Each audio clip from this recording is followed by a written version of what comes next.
Hi there. Thanks for joining me. If you're new here, welcome. I'm Catherine. Because it's a new year, I may take just a second and reintroduce myself. I live east of Toronto in a little town that's on the north shore of Lake Ontario. And I take old books and take the text block out. First I check, make sure that I'm not harming a priceless or precious book. So I should make sure I clarify that for anyone who gets nervous.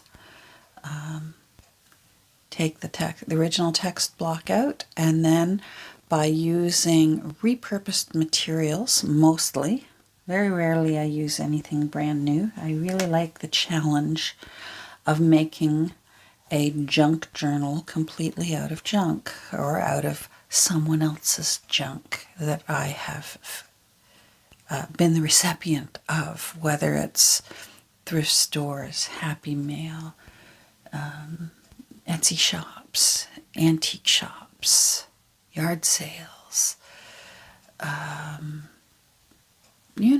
If I can find my materials through used sources, that's what I really love, the challenge of making a journal. So even when you see blank paper in my books, I found that blank paper usually at thrift stores. And most of the time, if it's been tea or coffee dyed, I did it. But if it looks pretty and lacy, usually Nancy did that. And by Nancy, I mean the channel Wishes and Weeds.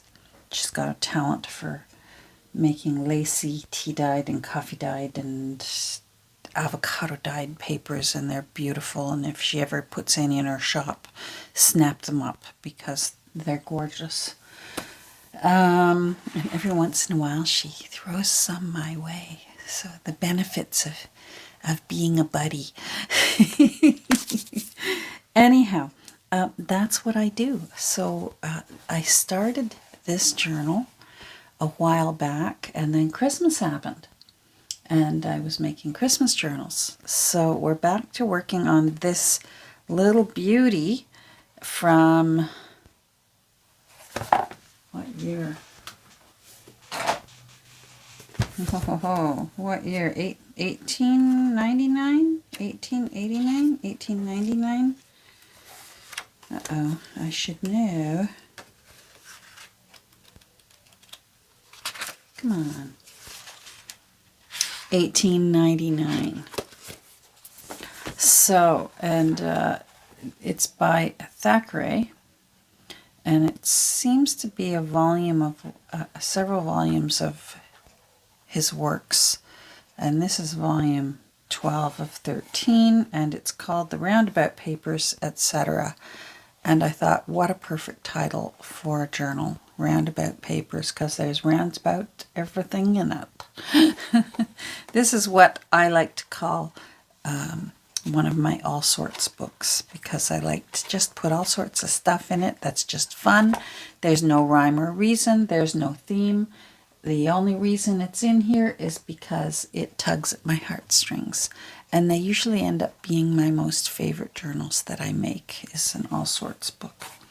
So, this poor old book, when I was repairing the spine, because 1899, you can imagine, it was in pretty sad shape. Sometimes they're in good shape, and sometimes they're struggling. And this poor one was struggling.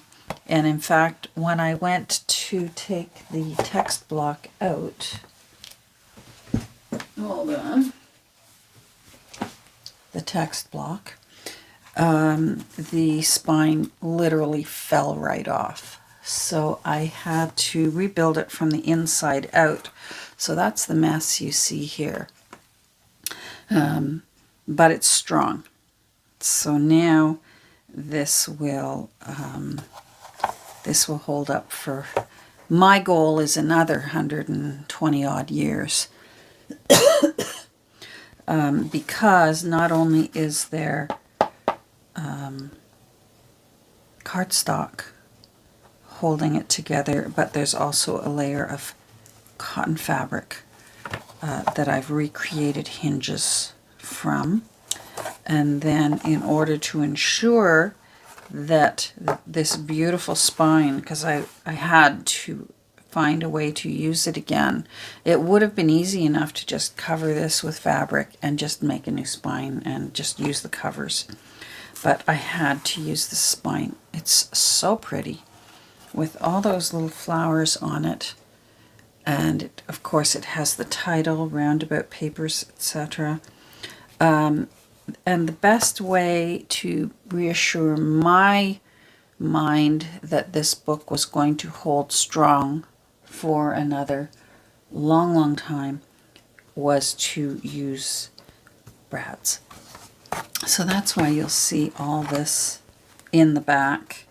I also prefer to use brads if I put a book plate on the front cover of a book.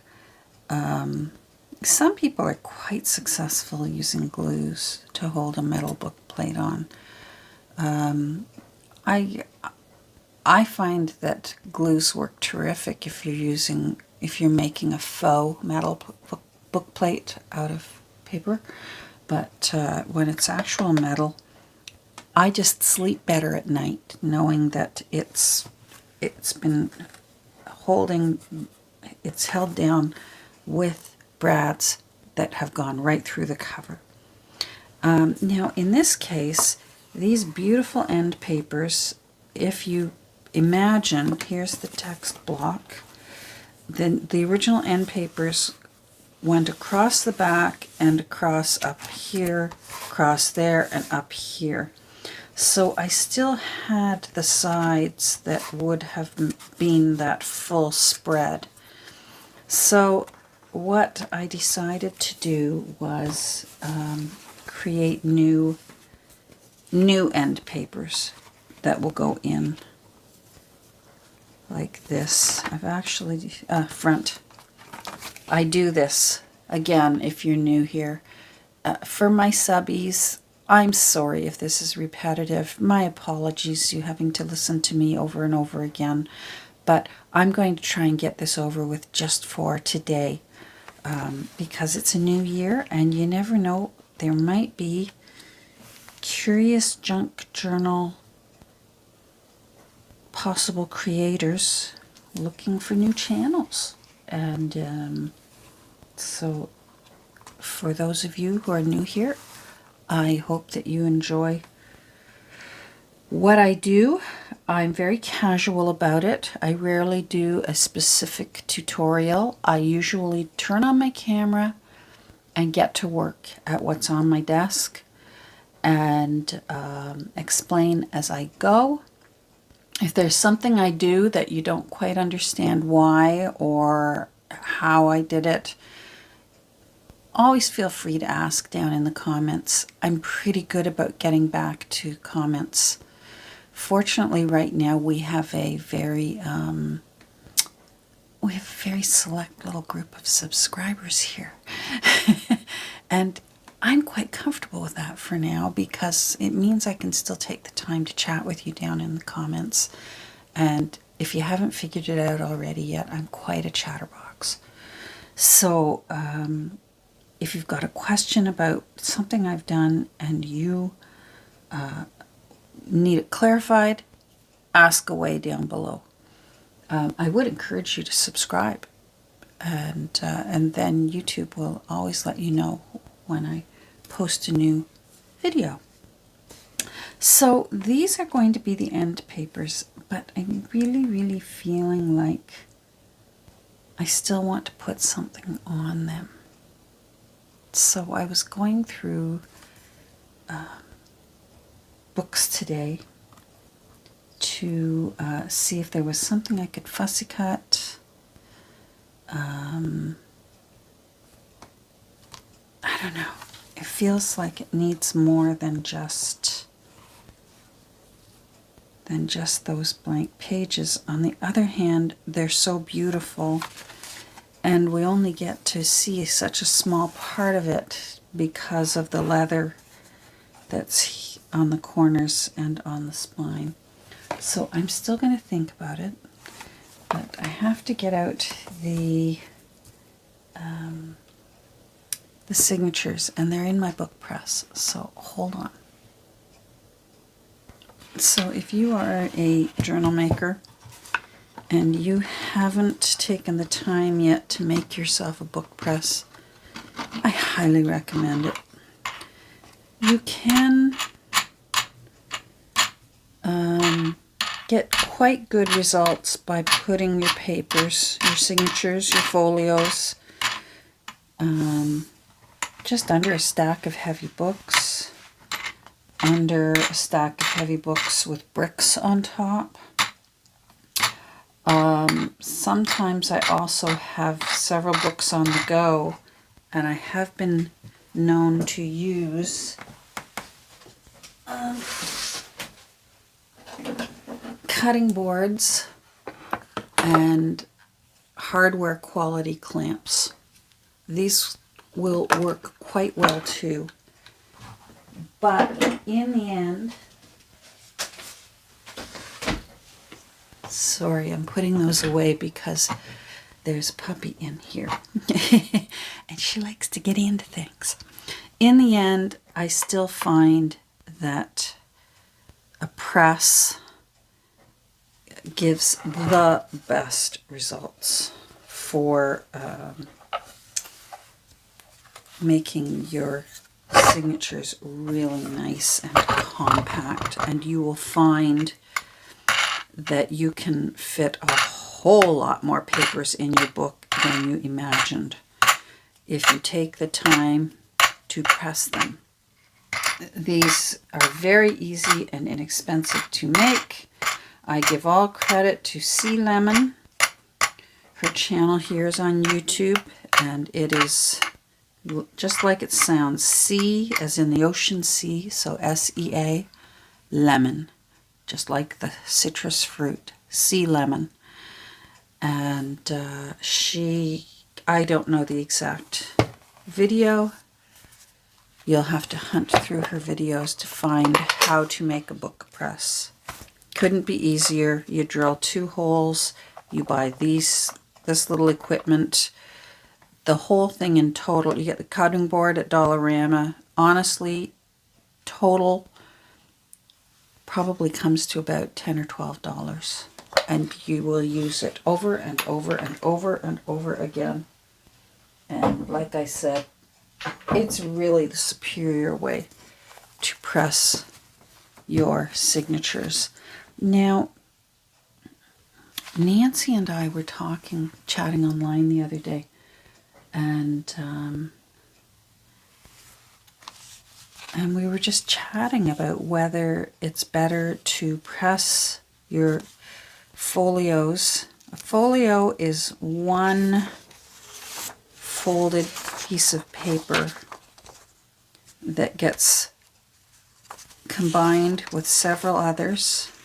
The number varies from book to book, publisher to publisher, how many they put in, and when they're bundled together like this becomes a signature.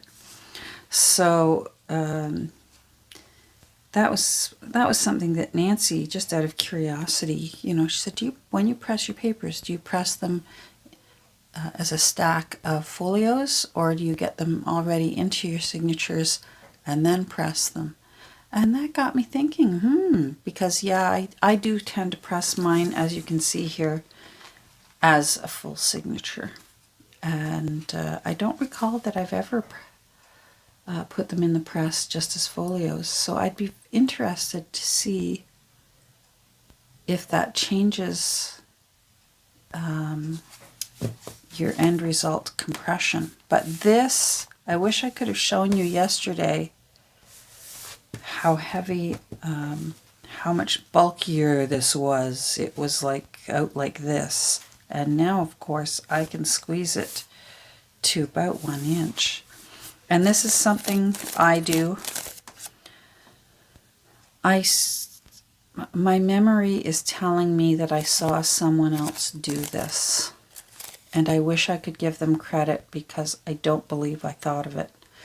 But I do it every time now for my own sanity, because I have, unfortunately, in the past sewn in, when it comes time to sew these together, I have sewn just one in upside down.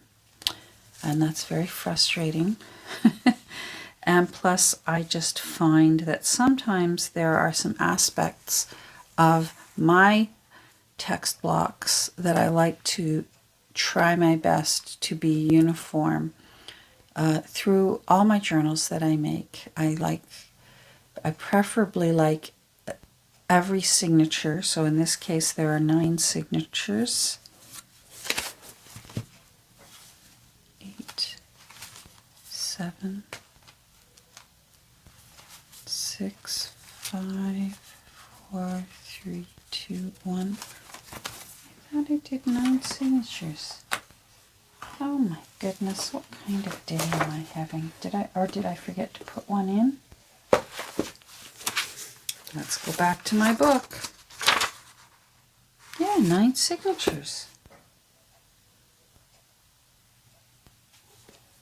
I'm going to pause and I'm going to find the missing signature. Found it. It was still inside the press. 9. Phew. So, 8, 9.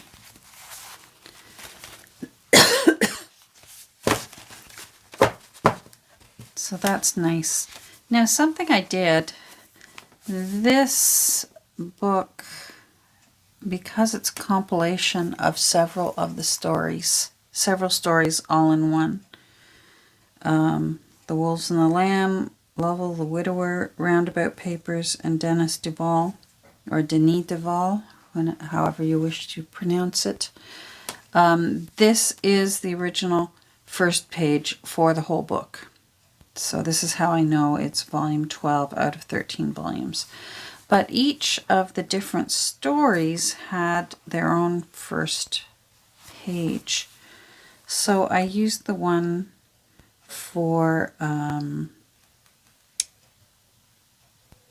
this was a second page that was a few pages in, and I'm not sure why. It had an unusual binding to it that I had never seen before. It was almost a crisscross. You can just barely still see the little holes here. And so I decided to put this second first page. Does that make sense? It's like a first page.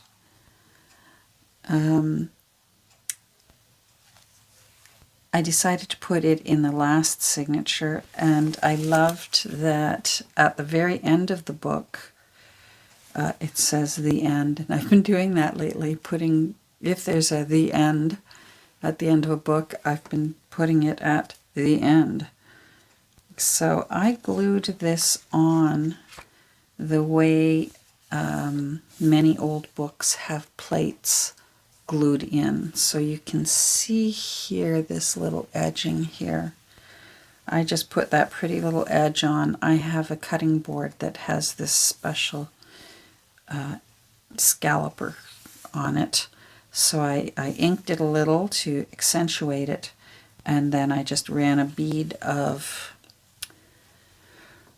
art glitter glue along there, and I just glued it onto that page. And there we have Roundabout Papers up there, which I'm happy to see because that just warms my heart, the Roundabout Papers.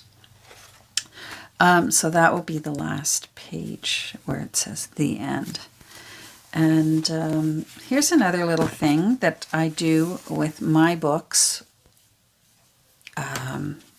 Again, sorry subbies. This will be repetitive for you. I apologize.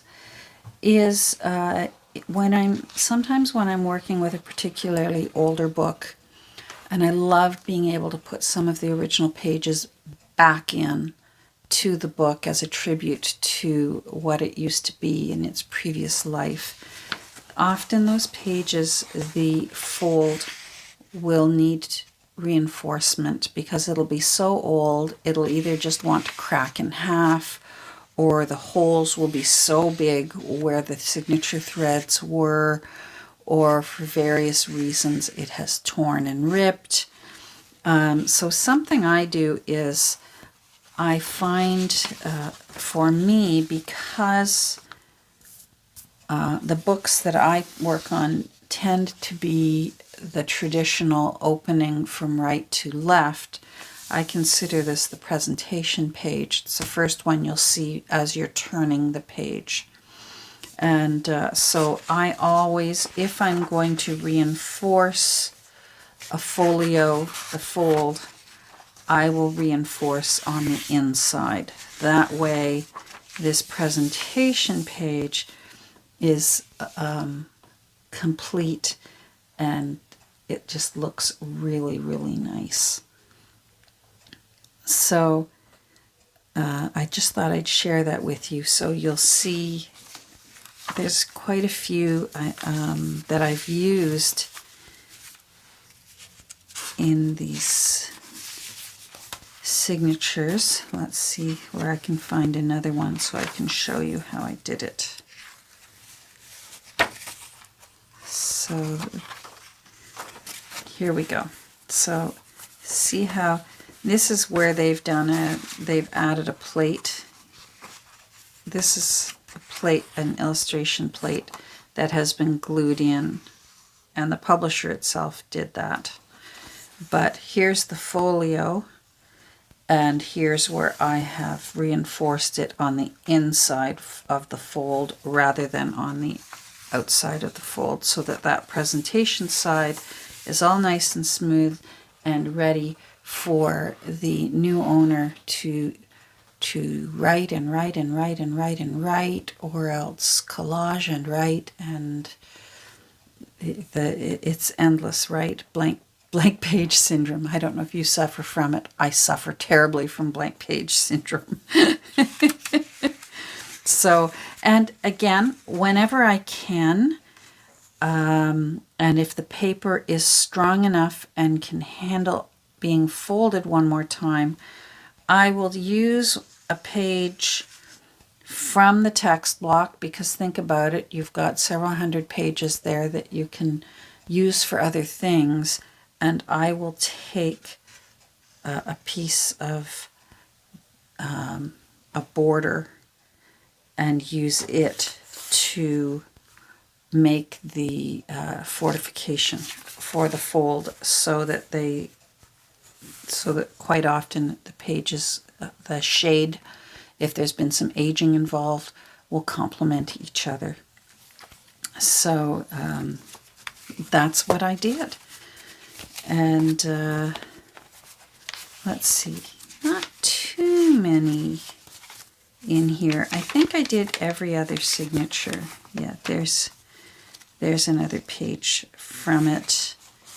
And in this case, oh, now I did something different here, and I'm interested to show it to you.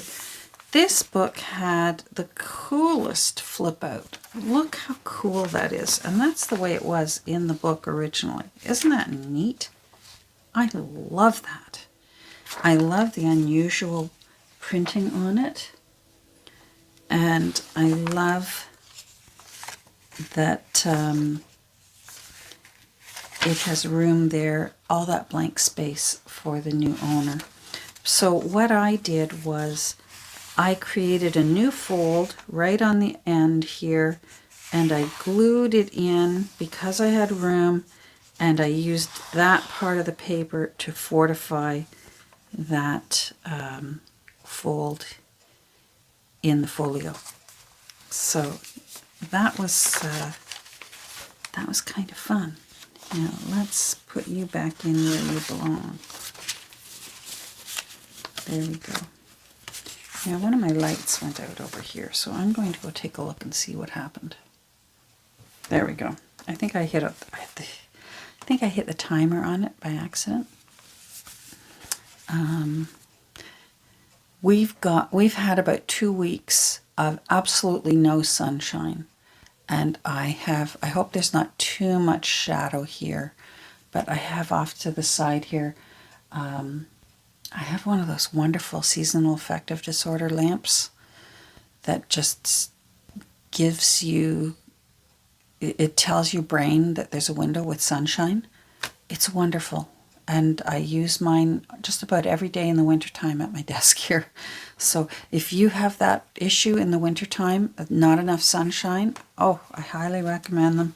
I got mine on Amazon. I just looked them all over.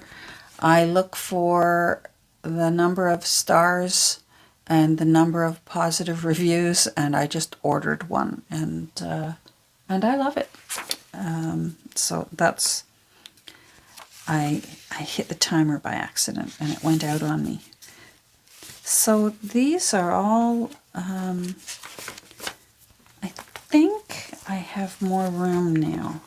I had some more papers that I was hoping to fit in, but I hadn't pressed it yet.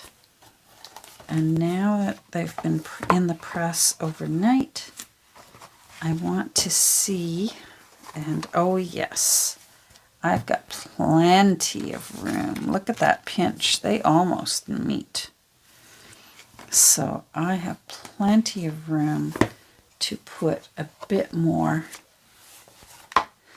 paper folios into the Roundabout papers. So here are some of the ones that I was hoping to use. These were 2 extra papers from the book itself. So I usually like to be able to just fold those in half and put them in, because I love unusual sizes of papers in my journals. I think it gives variety. I think it gives the eye something to look for, that it's unexpected, and I like that. So there's 2. Let's do 7 more pages. This is cool. Got it from Nancy. It's paper for wrapping pounds of butter from Mrs. J.A. Henderson in Millbank. Made and put up by Mrs. J.A. Henderson. Wow. Separator, choice separator butter. So I'm trying to decide.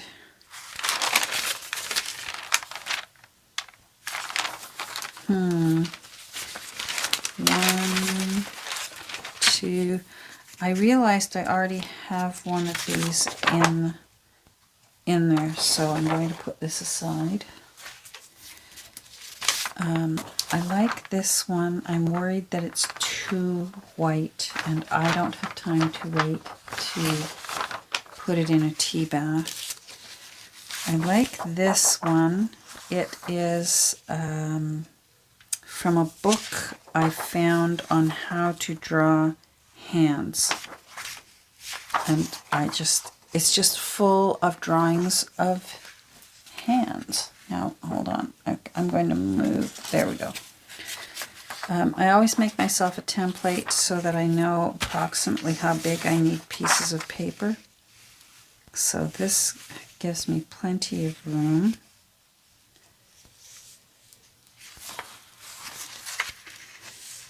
And if I fold it off center, I don't know if you can see here, there would be the center. If I fold it off center, that will give me almost a whole blank page for the journal, the new owner journal writer to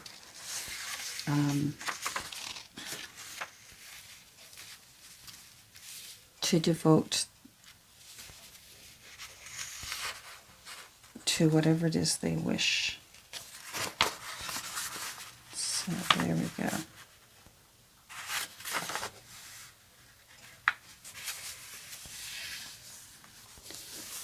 There we go.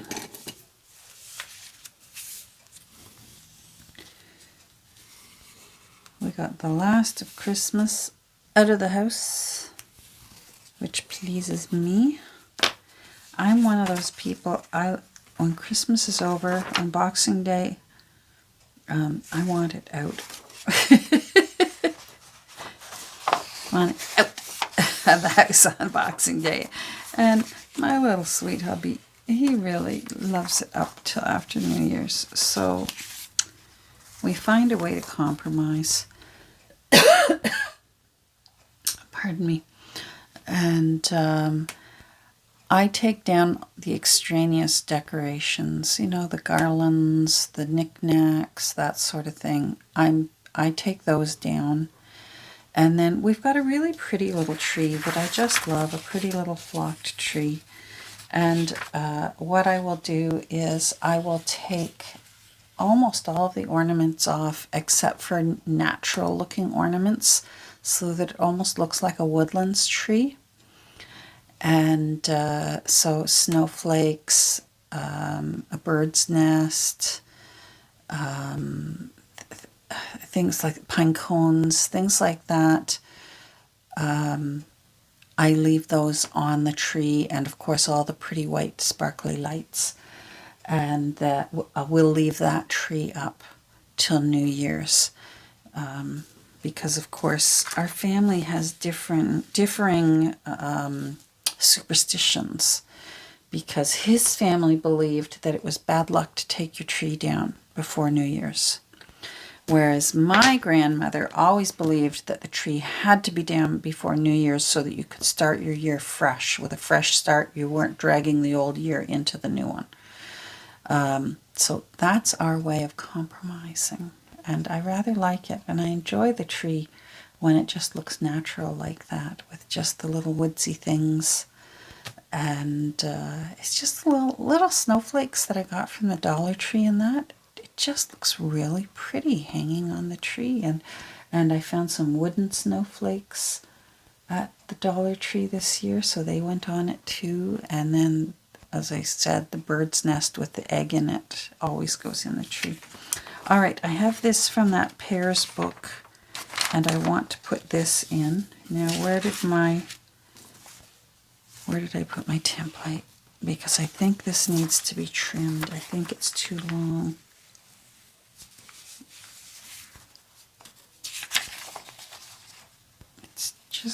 It's a smidge too long.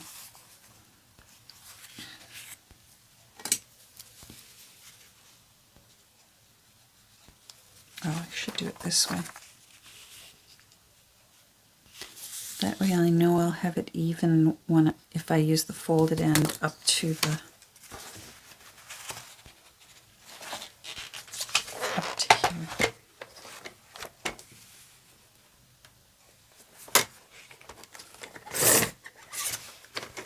There we go. So that gives me another one. So 1, 2, 3, 4.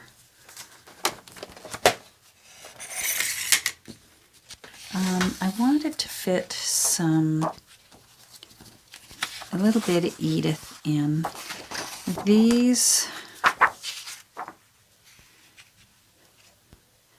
one I will put in sideways because it has minimal writing on it. It just has her, the common name and the Latin name. So this one I will put in sideways. Sometimes I don't mind sideways, and sometimes I don't want sideways. So this one can go in sideways.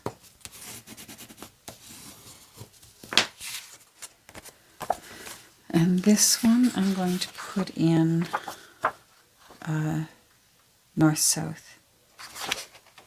So I think I will fold it off center like this.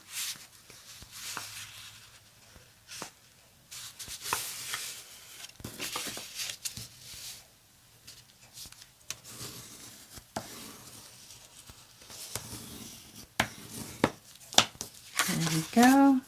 And I've lost count again. 1, 2, 3, 4, 5, 6. Now, This paper came from Jen over in Germany. Thank you, Jen. And it's just beautiful with all these different birds. Oiseaux. And then even in the black and white. And it's not really black. It's almost a brownish colored ink, a dark sepia toned colored ink. Let me see. This may be a sideways one. Boy, it really is just the right height. I do think I will.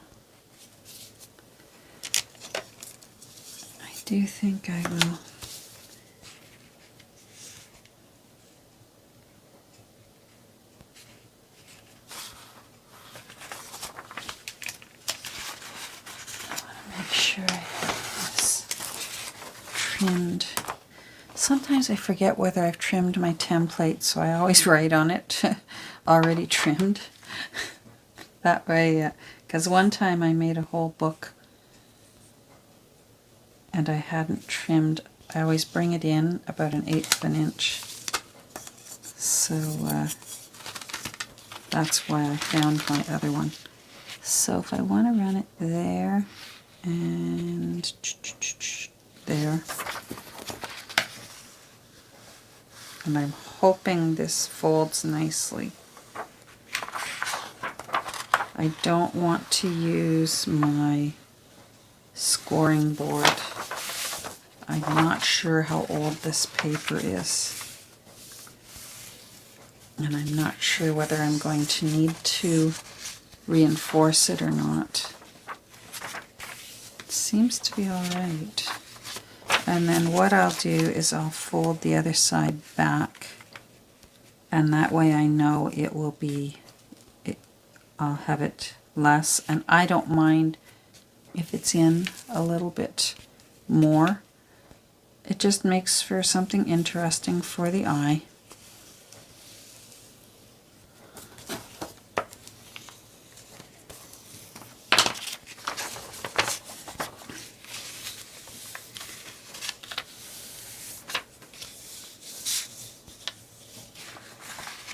I'm really concerned.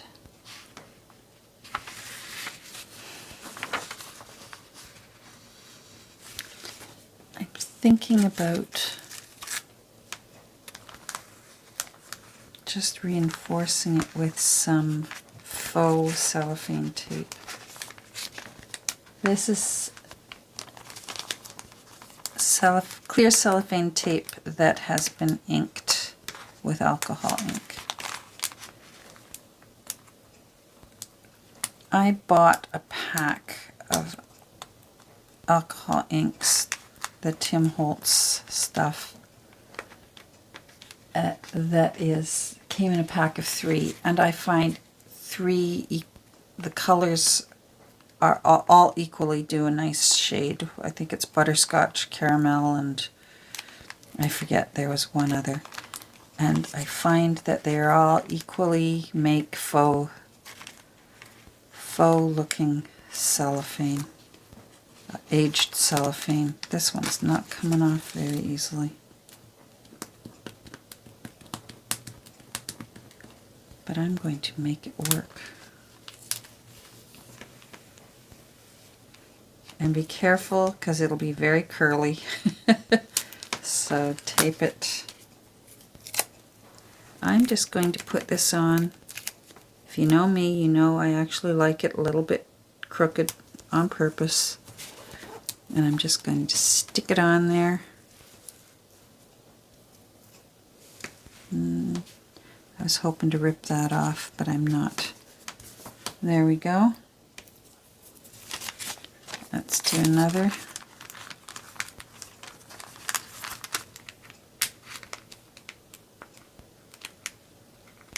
So it serves a dual purpose. It looks cool. And it reinforces that fold.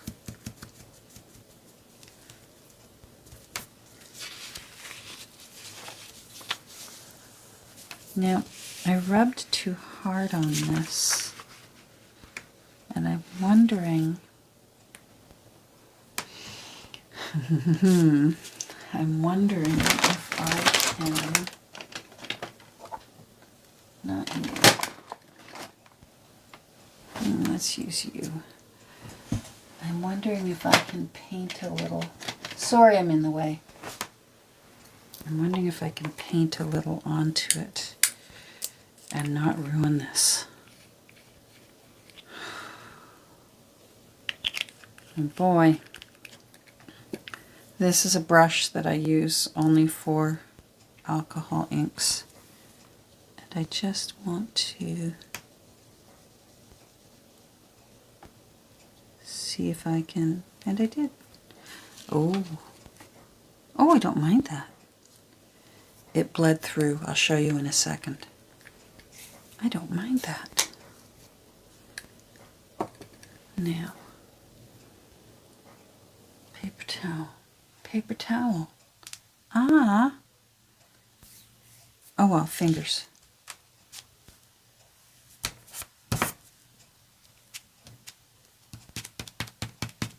There, that's cool. So it bled through a bit on that side. I don't mind that. It's kind of cool.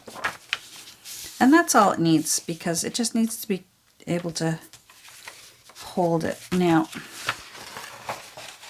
I'm tempted to do it again in here, but I have to make more. I think I've used them all. No, maybe I haven't used them all up.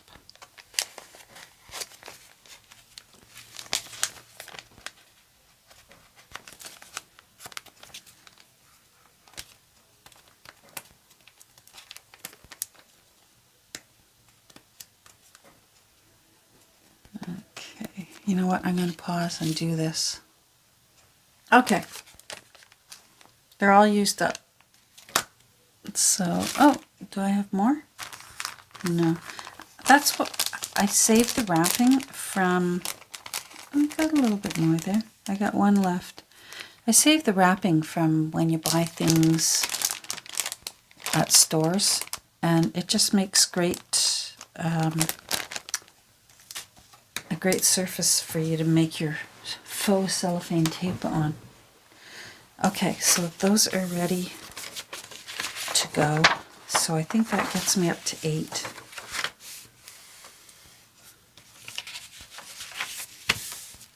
There we go.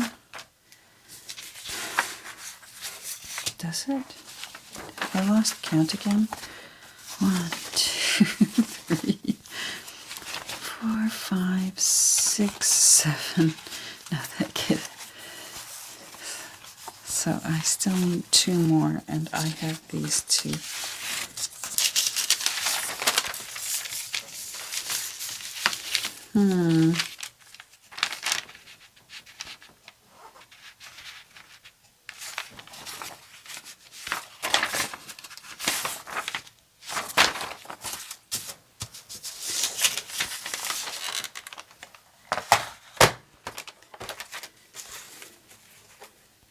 I think I'm going to save the separator butter for another project.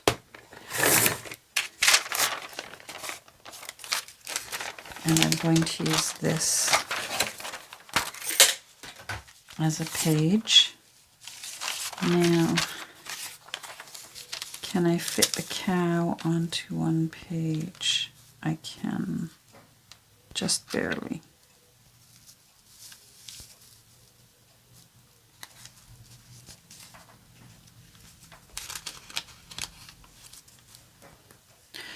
Pencil.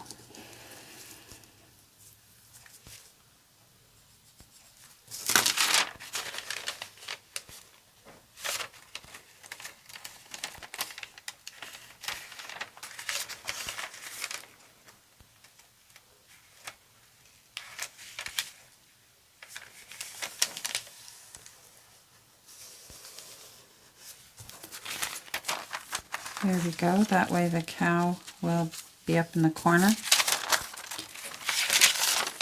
Might make that into a pocket onto that page.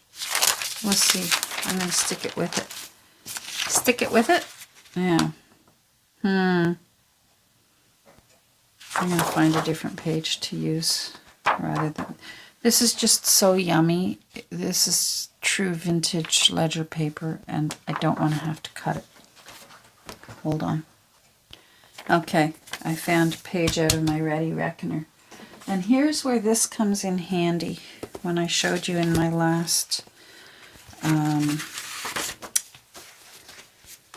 video when I keep this list here. The Ready Reckoner 1916. So I'm just going to write 1916 down here so the new owner can, they'll know that that page came out of a book that was from 1916. Now, you're probably thinking now, Catherine, will you put all those back into the press again? And for just these, for one folio per signature, I won't put the whole thing back into the press again. Maybe if it was close to the end of my work day, like maybe if it was close to 6 o'clock, I might, but I'm not going to today. So let's put this cow right here. That makes for a nice second page right there. This is orangey. And the top where I cut it is not. Where is Vintage Photo? Antique linen, brick red, walnut, gathered twigs, Vintage Photo. Vintage Photo, I find, has an orangey tinge to it. And it's not always my favorite, but in this case, this did age orangey. So I'm just going to do my best to sort of match it up so it's not evident that I cut a fresh edge. That's not bad.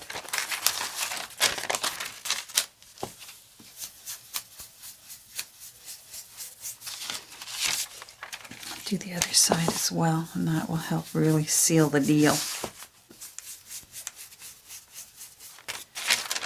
So there we go. So for me, Vintage Photo comes in handy once in a while, but it's not my go-to.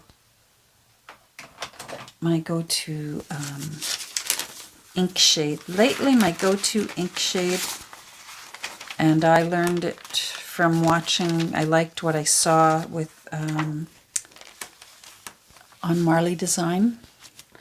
Her frequent one that she tends to use is Archival Ink Coffee, and I agree. I really like how it looks for an aging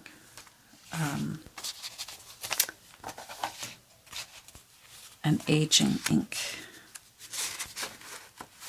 Now see how I've got this layering happening here? I like that. I think that's the perfect spot for this tiny little page from the Ready Reckoner. And I think that layering looks neat. So that will be in there.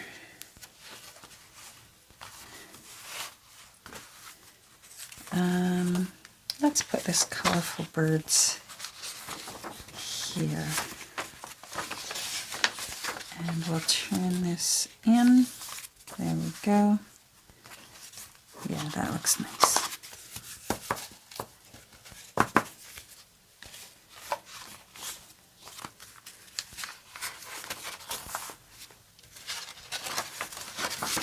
A little bit of Edith. Looks nice against that, and with the yellow on the other side and that little yellow flower. That looks nice. These are all things I look for. And maybe I'm a little too anal for my own good, but that is me. So let's see. I'm going to put it on top of this.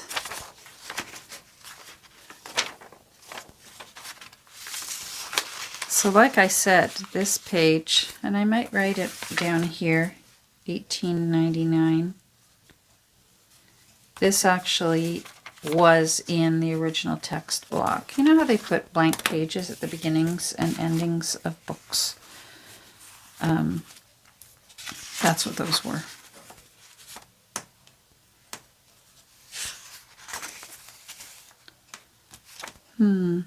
This is from a gardening diary, a 10-year gardening diary that I have. And I think I want to put Edith there because there's a bit of green leaves coming there and then greenery there. And green here. Oh my. Okay. Yes. That works for me. What have we got left here?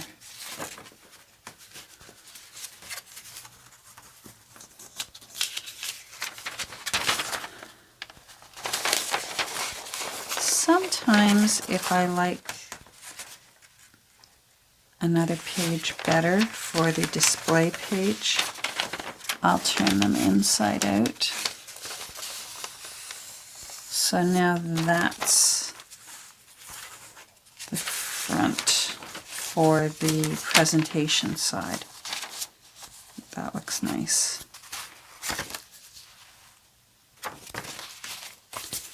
All right.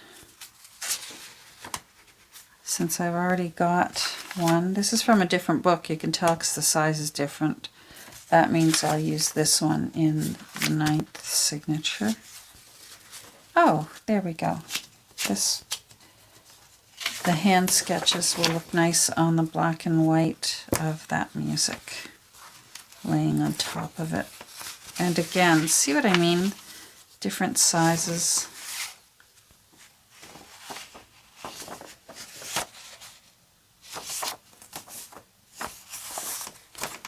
This has got the torn edge. Trying to decide if I want the torn edge at the top or if I want it at the bottom.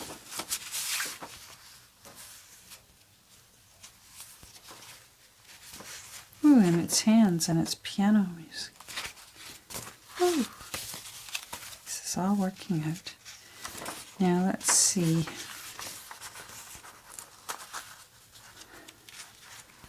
Lots and lots of, I'm going to move this up and I'm going to move this lower like that. So then we've got layering again. And there we go. All right, I'm happy. Let's measure it again. Oh, you need to go in, bird page. Thank you. I may very well put you back in the press tonight if it looks like you're going to be stubborn. Let's see. Yes, there we go. We still got a nice pinch. I do want to do some sewing.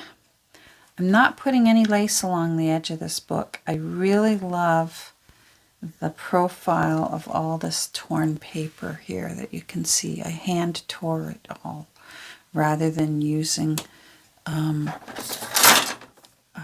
tear edge ruler. I also have some handmade ones that I actually like better. Oh well, I'll show you another time. But these ones I tore by hand. And I like how they look, and if I put lace in it, you won't see it as evidently. So I like that. All right. Well, you know what? That's not what I thought I was going to get done today with the camera going. I thought I was going to be working on what do I want to put on this front page, because I want to put something fun on here. But I guess that'll be for another day, maybe. Thanks for joining me. I hope you have a great rest of your day. And if you're still here after all of that, I hope you'll take a second and say hi down there, and I'll say hi back. Take care. We'll talk soon. Bye.